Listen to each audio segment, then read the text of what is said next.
Қайырлы күн достар. Өмірде барлығымыздың күресетін бір дүниеміз бар. Ол өзімізбен болатын күрес. Өзімізбен болатын күрестің ішіндегі ең бір ауқымдысы жалқаулық. Әркімнің жалқаулығы әртүрлі деңгейде. Мен де өзімде сондай жалқаулығым жоқ, керемет адаммын деп есептей алмаймын. Осы төңіректе жалқаулықты, өзімнің бойымдағы жалқаулықты жеңу барысында көптеген зерттеулер, эксперименттер жасадым. Соның ішіндегі мен үшін жұмыс жасаған бір методиканы сіздерге ұсынғым келіп отыр. Керемет бір сөз бар.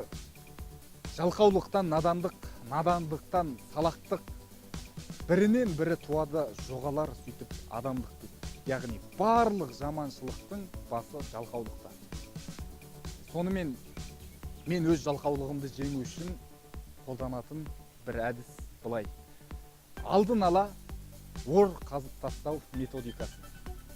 Егер мен алдағы уақытта өзіме бір план қоятын болсам, егер де кәсібімді жаңадан бір деңгейге көтергім келсе, немесе қаланың орталығынан бір пәтер алғым келетін болса, мен оны алдын ала барлық туған туысыма әлеуметтік желіде жариялап тастаймын. Мен осындай уақытта мен пәтер алайын деп жатырмын. Мен осындай уақытта осындай табыс табамын, немесе осындай іс-әрекеттерді жүзеге асырамын деп. Мен бұны айтып тастағаннан кейін өзімнің ар ұятымның алдында мен жұмыс жасай бастаймын.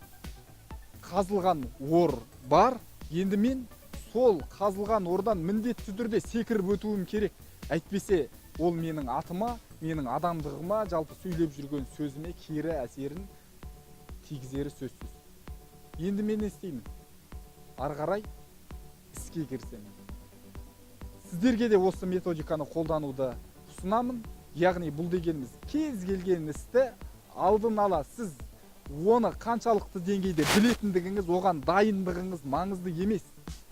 Бұл сіздің дәл қазіргі сәтте іске кірісіп, орныңыздан тұруыңызға итермелейді.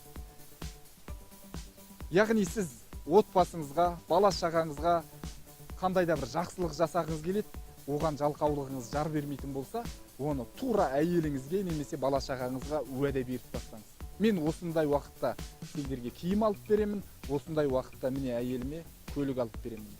Енді әйелдің алдында ер болуыңда, ез болуыңда сенің дәл қазіргі отырысыңнан тұрып іс-әрекетке кірісіп кетуіңе байланысты.